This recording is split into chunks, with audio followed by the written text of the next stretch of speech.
जय Hind and welcome है आप सभी का आपके अपने YouTube channel SK fire and safety में। दोस्तों आज हम लोग बात करेंगे एक ऐसी वैकेंसी जो कि टेक्निकली डिप्लोमा इंजीनियर्स और आईटीआई लेवल की है, जो कि गुजरात मेट्रो रेल कॉरपोरेशन यानी कि जीएमआरसीएल लिमिटेड की है, और जो कि स्पेशल पर्पस व्हीकल यानी कि SPV of government of India and government of Gujarat का जॉइंट वेंचर है, जो कि 29 अप्रैल को निकलकर सामने आई है। दोस्तों ये जो वैकेंसी है actually non executives operation and maintenance personnels के लिए है, जो कि अहमदाबाद मेट्रो और सूरत मेट्रो के लिए निकाली गई है। और इसका ऑनलाइन जो है ये 29/4/2026 को आ चुका है, और लास्ट डेट जो है अप्लाई करने का 28/5/2026 है। और इसका पेमेंट का जो फीस है लास्ट डेट है वो 31/5/2026, और जो इसका कोई भी चेंज करने के लिए जो लास्ट डेट दिया गया है वो टेस्ट का जून जुलाई 2026 का है। यानी कि जो टेस्ट आपको देना है वो चेंज भी हो सकता है, लेकिन जून जुलाई में हो जाएगा।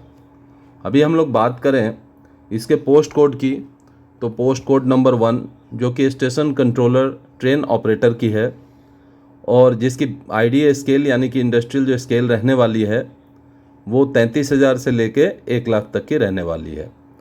और इसकी वैकेंसी जो है टोटल 89 वैकेंसी है, जिसमें जनरल की 46, एसीबीसी की 22, एसटी की 12 और ईडब्ल्यूएस की 9 वैकेंसी रहने वाली है। अब बात करें दोस्तों इसके क्वालिफ़िकेशन की, तो जो क्वालिफ़िकेशन है वो डिप्लोमा होना चाहिए mechanical, electrical, computer engineering, electronics and communication से, किसी भी गवर्नमेंट रिकॉग्नाइज्ड यूनिवर्सिटी से या इंस्टीट्यूट से। अब बात करें हम लोग इसके एज की, तो 18 से 28 साल एज है, और मेडिकल कैटेगरी A1 होनी चाहिए। ओके, नेक्स्ट जो पोस्ट कोड है वो है 2 नंबर जूनियर इंजीनियर इलेक्ट्रिकल की पोस्ट है। कुल पोस्ट की संख्या जो है वो है 4, और जनरल की 3 और एससी की 1 पोस्ट है। इसमें भी आप ध्यान दीजिए कि जो डिप्लोमा इलेक्ट्रिकल इंजीनियरिंग से किए हुए हैं 3 इयर्स पॉलिटेक्निक डिप्लोमा किसी भी गवर्नमेंट रिकॉग्नाइज्ड यूनिवर्सिटी या इंस्टीट्यूट से, वो लोग एलिजिबल हैं इसे अप्लाई करने के लिए। एज वैसा ही है 18 से 28 साल, और मेडिकल कैटेगरी A1 होना चाहिए और A3 से कम नहीं होना चाहिए। अब बात करें पोस्ट कोड नंबर 3 की, तो जूनियर इंजीनियर इलेक्ट्रॉनिक्स की पोस्ट है, और पे स्केल वही 33,000 से 1 लाख, और टोटल पोस्ट 38 है, जिसमें कि जनरल के 20 और एसीबीसी का 9, एसटी का 7 और एससी का 1, ईडब्ल्यूएस का 1 पोस्ट है। बात करें एलिजिबिलिटी क्राइटेरिया, तो सेम वही polytechnic diploma 3 years electronics and communication electronics किसी गवर्नमेंट रिकॉग्नाइज्ड इंस्टीट्यूट से होना चाहिए, और एज की बात करें 18 से 28, और मेडिकल कैटेगरी A1 और A3 से कम नहीं होना चाहिए। बात करें पोस्ट कोड नंबर 4 की, तो मेंटेनर फिटर की पोस्ट है, और इसका आईडीए स्केल जो है वो 20,000 से 60,000 रहने वाला है। टोटल पोस्ट 22 है, जनरल के 15 पोस्ट हैं, एसीबीसी की 1 पोस्ट है, एसटी की 3 पोस्ट है, और ईडब्ल्यूएस की भी 3 पोस्ट रहने वाली है। यहाँ बात करें एलिजिबिलिटी क्राइटेरिया, तो 10th पास विथ आईटीआई, 2 साल का आईटीआई होना चाहिए फिटर ट्रेड में, किसी गवर्नमेंट रिकॉग्नाइज्ड यूनिवर्सिटी या इंस्टीट्यूट से। ठीक है, अभी इसकी एज की बात करें तो 18 से 25 साल एज रहने वाला है। ये दोस्तों सारे जनरल की एज यहाँ पे दी हुई है, बाद में आपको एज रिलैक्सेशन के बारे में भी बताऊंगा, और मेडिकल कैटेगरी B1 रहना चाहिए। ठीक है, अब बात करें हम लोग नेक्स्ट पोस्ट कोड की, जो कि 5 नंबर पोस्ट कोड है मेंटेनर इलेक्ट्रिकल। तो दोस्तों यहाँ पे ध्यान दीजिए कि मेंटेनर इलेक्ट्रिकल का भी पे स्केल 20,000 से 60,000 रहने वाला है। टोटल 129 पोस्ट है, जिसमें कि जनरल का 57, एसीबीसी का 33, एसटी का 21, एससी का 6 और ईडब्ल्यूएस के 12 पोस्ट रहने वाले हैं। बात करें हम लोग एलिजिबिलिटी क्राइटेरिया की, तो जो इसका एजुकेशनल क्वालिफिकेशन है वो है matric pass with 2 years ITI, यानी कि आईटीआई 2 साल से कम का नहीं होना चाहिए इन इलेक्ट्रिकल ट्रेड। अब बात करें इसका एज रिलैक्सेशन जो एज की, तो ये 18 से 25 साल तक एज है जनरल कैटेगरी के लिए, बाद में हम लोग एज रिलैक्सेशन का भी बताएंगे, और जो मेडिकल कैटेगरी B1 होना चाहिए। नेक्स्ट पोस्ट कोड है 6 मेंटेनर इलेक्ट्रॉनिक्स, सेम पे स्केल, टोटल पोस्ट 101, जनरल की 43, एसीबीसी की 23, एसटी की 16, SC की 9 एंड EWS की 10 पोस्टें हैं। क्वालिफिकेशन की बात करें तो वही 10th with 2 years ITI in electronics from any government recognised university या इंस्टीट्यूट। एज की बात करें तो 18 से 25 साल और मेडिकल कैटेगरी B1। ठीक है दोस्तों, चलिए तो अभी हम लोग बात करते हैं, ये जितनी भी वैकेंसियां हैं वो घट भी सकती हैं, बढ़ भी सकती हैं, डिपेंड करता है अथॉरिटी के ऊपर, उसे घटा भी सकते हैं और बढ़ा भी सकते हैं। तो दोस्तों यहाँ अब हम लोग बात करेंगे कि क्वालिफ़िकेशन इसकी जो है वो ऑलरेडी हमने बता दिया क्या क्या होना चाहिए, डिप्लोमा, डिग्री, ITI जो भी। जॉब प्रोफाइल की बात करें तो यहाँ पे आप देख सकते हैं कि स्टेशन कंट्रोलर जो ट्रेन ऑपरेटर है उनका क्या जॉब प्रोफाइल है, इसे आप पॉज करके और पूरा पढ़ सकते हैं क्लियर। जॉब प्रोफाइल अब जूनियर इंजीनियर्स के भी हैं और जॉब प्रोफाइल मेंटेनर्स के भी हैं। अब बात करेंगे हम लोग सिलेक्शन प्रोसीजर्स की, तो जो सिलेक्शन प्रोसीजर है वो station controller cum train operator का जो रहने वाला है वो 3 स्टेज प्रोसेस में होगा। Written test, psycho aptitude test और document verification and medical examination, जो कि A1 कैटेगरी का रहना चाहिए। ठीक है, और बाकी इसका मेडिकल के बारे में GMRCLs की वेबसाइट पे दिया हुआ है कि मेडिकल कैटेगरी किस प्रकार का होना चाहिए। नेक्स्ट बात करेंगे जूनियर इंजीनियर के सिलेक्शन प्रोसेस के बारे में, तो उनका 2 स्टेज में प्रोसेस रहेगा, रिटन टेस्ट और उसके बाद document verification and medical examination, जो कि A1 कैटेगरी की रहनी चाहिए और A3 कैटेगरी से बिलो नहीं होना चाहिए।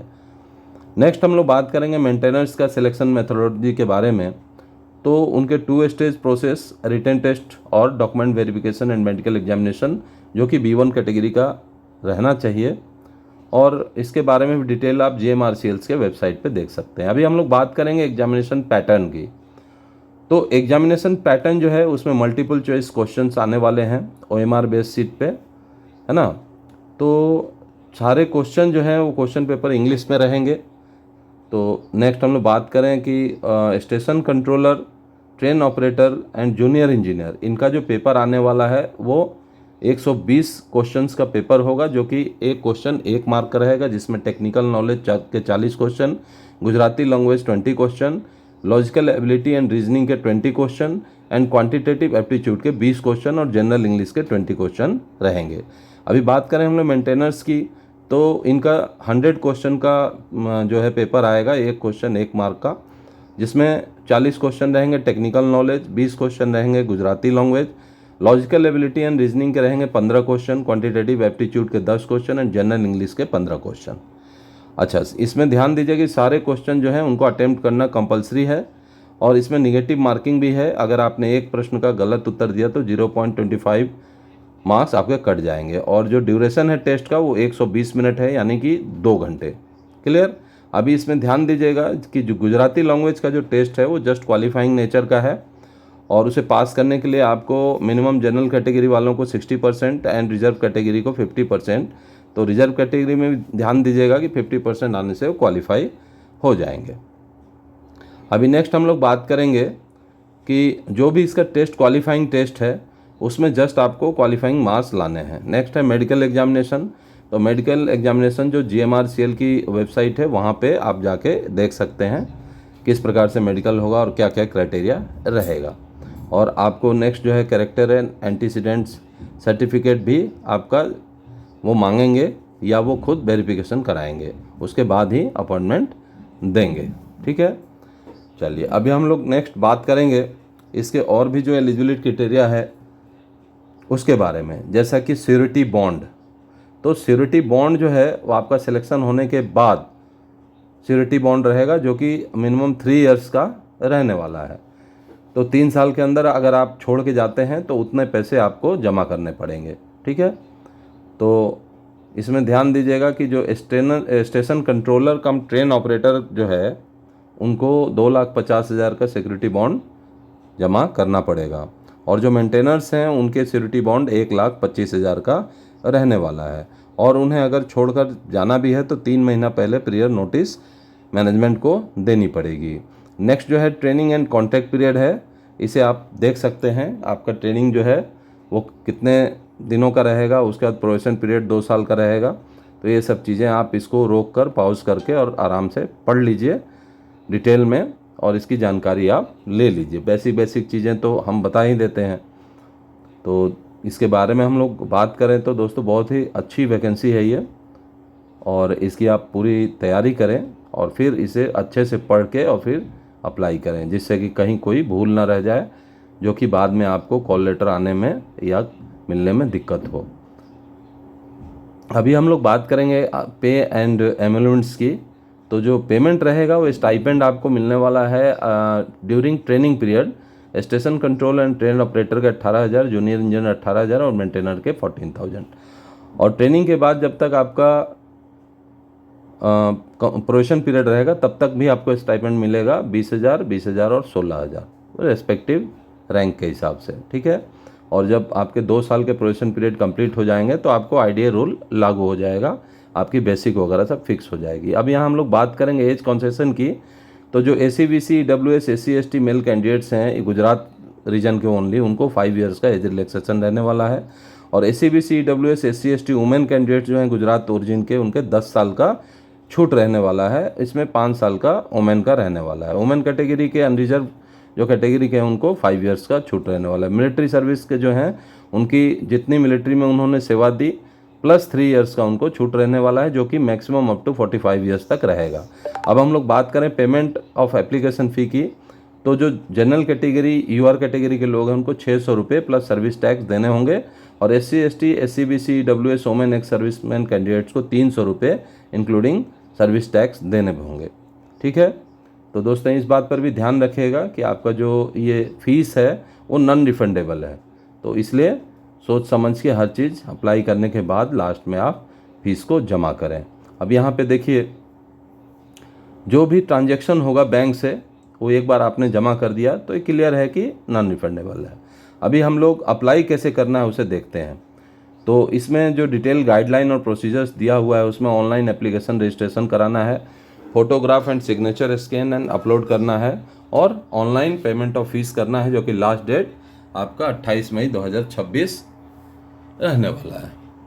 चलिए नेक्स्ट हम लोग बात करेंगे कि आपका जो भी इसमें पॉइंट्स है रजिस्ट्रेशन से पहले, तो उन चीज़ों को आप मेन चीज़ों को देख लीजिए, पॉज करके इसे और बेहतर तरीके से पढ़ लीजिए कि आपका जो फोटोग्राफ है, आपका सिग्नेचर का स्कैन है जो अपलोड करोगे आप, वो कितना उसका लेंथ होना चाहिए, क्या क्वालिटी होनी चाहिए, वो सब चीज़ें, ठीक है। अभी ऑनलाइन एप्लीकेशन रजिस्ट्रेशन की हम बात करें तो www.gujaratmetrorail.com के कैरियर्स में जाके आप इसका रजिस्ट्रेशन कर सकते हैं। तो ये देखिए यहाँ पे डिटेल दिया हुआ है, मैंने रेड कलर से देखिए टिक कर दिया। आपको कैसे जाना है, वहाँ पे अप्लाई बटन पे क्लिक करके डिटेल में जाना है, वहाँ से आपको अप्लाई नाउ करके 1 टाइम रजिस्ट्रेशन करना होगा, क्लियर।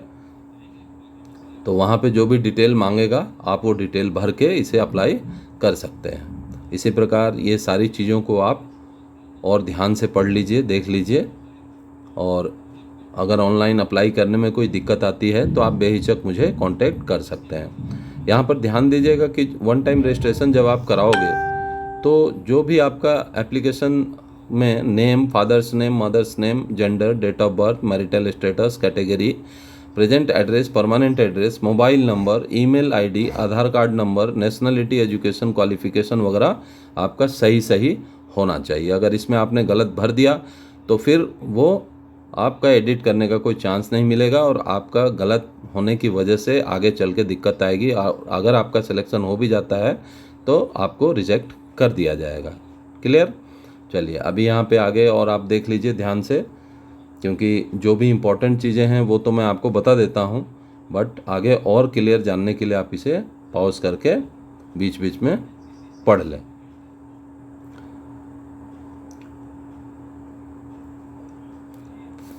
अभी आप देख सकते हैं कि यहाँ पे प्रिंट एप्लीकेशन और पेमेंट के ऑप्शन के बाद आपको फ़ोटोग्राफ और सिग्नेचर को स्कैन करके कैसे अपलोड करना है उसके बारे में दिया हुआ है।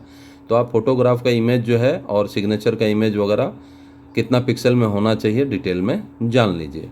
इसके अलावा आपका verification of credentials, identity proof और जो भी जनरल इंस्ट्रक्शंस हैं वो यहाँ दिए हुए हैं।